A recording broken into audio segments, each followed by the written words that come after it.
प्रत्यावर्ती धारा जनित्र या डायनमो। तो आइए देखते हैं।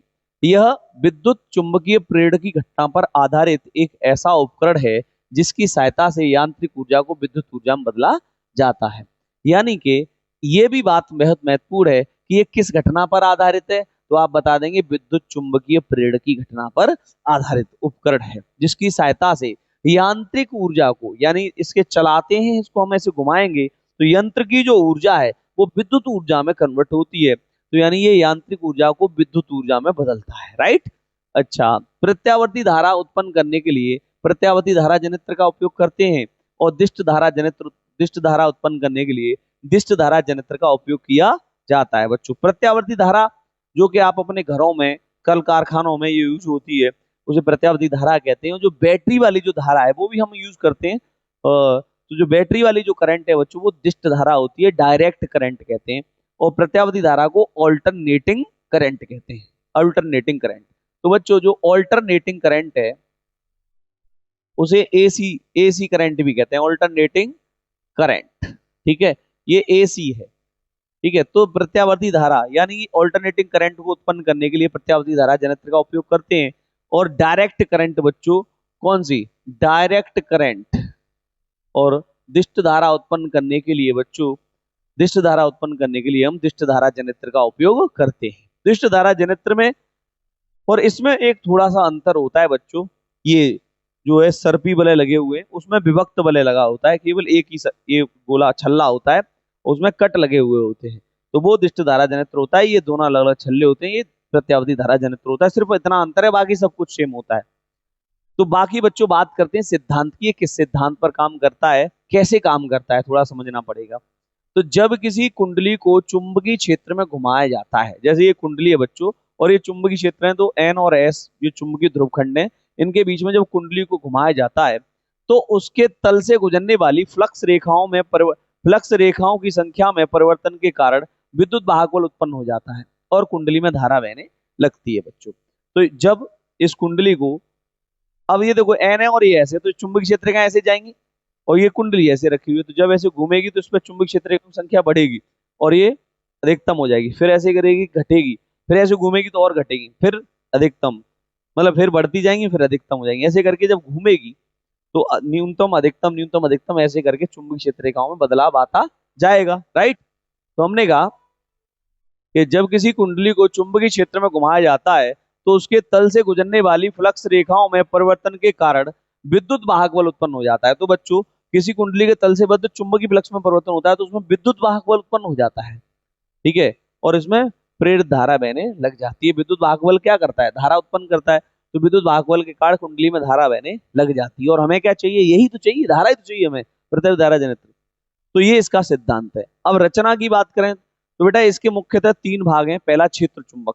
पहला कौन सा भाग है? क्षेत्र चुंबक। क्षेत्र चुंबक क्या है? ये 2 अवतलाकृति के चुंबकीय ध्रुवखंड एन व एस होते हैं। ठीक है, ये 2 ध्रुवखंड एन और एस हैं। ठीक है, ये अवतलाकृति के देखो ऐसे दबे हुए हैं। ठीक है, इस प्रकार से ये देखो, ये इसमें लगे हुए होते हैं बच्चों। ये हमारे पास ये मोटर है और ये इस प्रकार की अवतलाकृति के चुंबकीय ध्रुवखंड ऐसे इसमें लगे रहते हैं। ठीक है, तो ये चुंबकीय ध्रुवखंड है। ओके, तो नेक्स्ट बात करें, इसमें 2 अवतलाकृति के चुंबकीय ध्रुवखंड एन व एस होते हैं, एन और एस होते हैं। इसमें चुंबकीय क्षेत्र की दिशा एन से एस की ओर होती है और चुंबकीय क्षेत्र की दिशा एन से एस की ओर होती है। ये तो आप जानते ही हो चुंबक में। आर्मेचर की बात करें तो बच्चों चुंबकीय ध्रुवों के बीच तांबे के तारों की एक कुंडली एबीसीडी घूमती है जिसे आर्मेचर कहते हैं। जैसे कि आप ये देख रहे हो, ये एक आर्मेचर कुंडली है बच्चों। ये इन चुंबकीय ध्रुवखंडों के बीच में यहाँ इसमें घूमती है। ठीक है, इस प्रकार से इसमें अंदर रहती है ये, और बच्चों ये क्या करती है? इसमें घूमती है, राइट।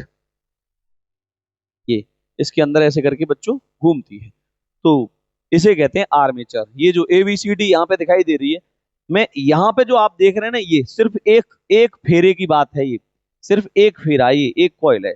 जैसे मान लो यहाँ से देखेंगे तो यहाँ से आपको शायद दिख पाए या ना दिख पाए पता नहीं, लेकिन जैसे यहाँ से तार निकलेगा बेटा, ठीक है, और ये तार यहाँ से होकर के ऐसे, ये तार ऐसे, फिर ऐसे और ऐसे, और फिर यहाँ से नीचे से, तो एक आयत, ये आयताकार आकृति बनाता है ऐसे करके यहाँ से। तो तो ये जो कॉइल है जो आयताकार आकृति में लिपटी हुई है, तो एक फेरे से हम इसके सिद्धांत को यहाँ समझते हैं। तो इसमें क्या है बच्चों, ये कह रहे हैं कि चुंबकीय ध्रुवखंडों के बीच या चुंबकीय ध्रुवों के बीच तांबे के तारों की एक कुंडली एबीसीडी घूमती है। इसी को हम क्या कहते हैं, आर्मेचर कहते हैं, जिसे मैंने अभी आपको दिखाया है।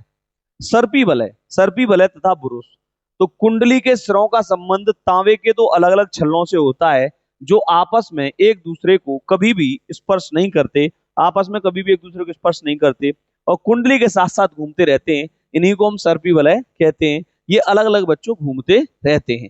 अच्छा इसमें क्या है बच्चों, इनके पास में दो कार्बन बुरुष और लगे रहते हैं। इनसे कार्बन बुरुष, दो कार्बन बुरुष संबंधित रहते हैं। ठीक है, इन कार्बन बुरुष का संबंध दो बाह्य परपथ से होता है। कार्बन बुरुष का संबंध क्या होता है, कार्बन बुरुष का संबंध बाह्य परपथ से होता है।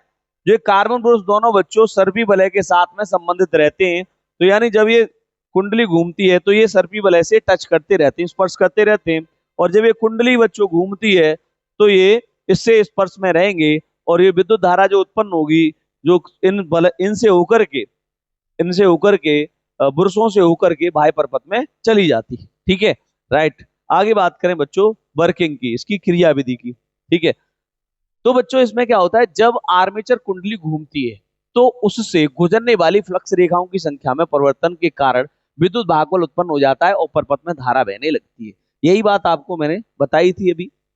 माना कुंडली दक्षिणावर्त दिशा में घूम रही है। मान लीजिए कि कुंडली है वो ऐसे दक्षिणावर्त ऐसे घूम रही है, ओके, क्लॉकवाइज घूम रही है, दक्षिणावर्त दिशा में घूम रही है। फ्लेमिंग के दाएं हाथ के नियम के अनुसार,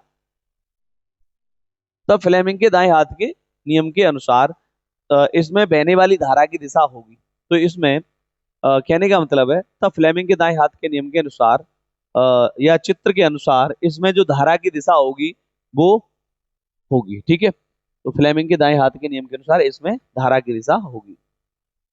इसमें क्या होगी, इसमें धारा की दिशा होगी। थोड़ा सही कर लेना बेटा, ठीक है, धारा की दिशा होगी। ठीक है, अर्थात धारा बुरुष एक्स से बाहर आएगी और वाई से अंदर जाएगी।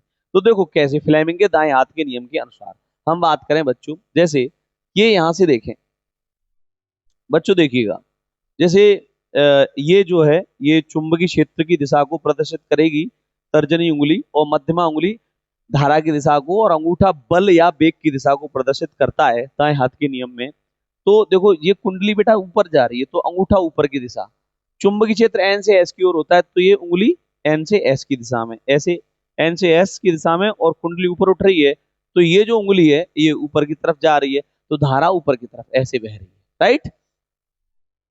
तो ये ऐसे करके आएगी और जो सिरा जो एक्स है, जो सिरा एक्स है यहां से धारा बाहर निकलेगी ऐसे करके और वाई में प्रवेश करेगी, राइट। तो हमने कहा कि जब कुंडली चुंबकीय क्षेत्र में घुमाया जाता है तो उसके तल से गुजरने वाली फ्लक्स रेखाओं में परिवर्तन, सॉरी यहां से नहीं पीछे, तो हमने कहा तो दक्षिणावर्त जब कुंडली घूम रही है तो फ्लेमिंग के दाएं हाथ के नियम से चित्रानुसार धारा की दिशा होगी। ठीक है, अर्थात धारा एक्स सिरे से बाहर आएगी और वाई से अंदर जाएगी, यानी इससे एक्स से अंदर, सॉरी एक्स से बाहर जाएगी और वाई सिरे से अंदर आएगी। देखो यहाँ पे ये देखिए ध्यान से, ये ऊपर जाएगी तो जैसे कि आपको मैंने अभी बताया, अंगूठा ऊपर की ओर, यानी ये ऊपर की तरफ उठेगा ये, ठीक है, तो ये हिस्सा ऊपर की तरफ उठेगा, नीचे जाएगा, तो ये अंगूठा ऊपर की तरफ और ये उंगली तर्जनी चुंबकीय क्षेत्र एन से एस की तरफ, और ये वाली मध्यमा उंगली धारा की दिशा में जो कि ऊपर की तरफ है। अब ऐसे आएगी धारा और ये सिरा एक्स है इससे बाहर निकलेगी और ये सिरे बाई से अंदर की तरफ ऐसे जाएगी, इसे घूमेगी। ठीक है, आगे बात करें बच्चों, हाँ बाई सिरे से अंदर जाएगी। जैसे ही कुंडली ऊर्ध्वाधर दिशा की स्थिति से, ऊर्ध्वाधर स्थिति से गुजरती है, अर्थात भुजा ए भी नीचे जाने लगती है तथा सीडी ऊपर उठने लगती है, तब धारा बुरुष बाई से निकलती है और एक्स से अंदर जाने लगती है। दोबारा रिपीट करता हूँ, आगे बात करता हूँ यहाँ से बेटा। जैसे मान लीजिए अब क्या कह रहा है, अब जैसे ही बच्चों, अब ये जो भुजा ए बी है, जैसे ये भुजा ए बी है तो ये ऊपर आई ऐसे, या कहें ये वाली ए बी भुजा है ये यहाँ, तो जब ये ऊपर जाएगी यहां तक आ गई, अब इसके बाद नीचे भी तो जाएगी, तो नीचे जाएगी तो ये सारी चीजें चेंज हो जाएंगी। अब इस दाएं हाथ के नियम से ही देखना, अब चुंबकीय क्षेत्र की दिशा तो इधर ही रहेगी, ठीक है, और इस लूप की दिशा जो वेग है वो नीचे की तरफ हो जाएगी, तो धारा की दिशा इधर की ओर हो जाएगी। ठीक है, तो धारा ऐसे हो जाएगी, यानी कि रिपीट। अब इसमें क्या हो जाएगा बच्चों, ये नीचे आ जाएगा सिरा, ठीक है, ये वाला सिरा नीचे मतलब इधर की तरफ आ जाएगा, तो धारा मतलब धारा की डायरेक्शन अपोजिट हो जाएगी। यानी कि अब क्या होगा, अब सिरे बच्चों बाई से धारा निकलेगी और एक्स से अंदर जाएगी, यानी चेंज हो जाएगी डायरेक्शन। इस प्रकार हर आधे चक्कर के बाद धारा की दिशा बदलती रहती है। ठीक है, और हम कह सकते हैं बच्चों प्रत्यावर्ती परपथ में धारा बहने लगती है। ठीक है, तो ये था आपका क्या बच्चों, प्रत्यावर्ती धारा जनित्र। और नेक्स्ट मुलाकात होगी अगले वीडियो में, नेक्स्ट वीडियो में ट्रांसफार्मर के साथ। Thanks for watching, bye bye, take care.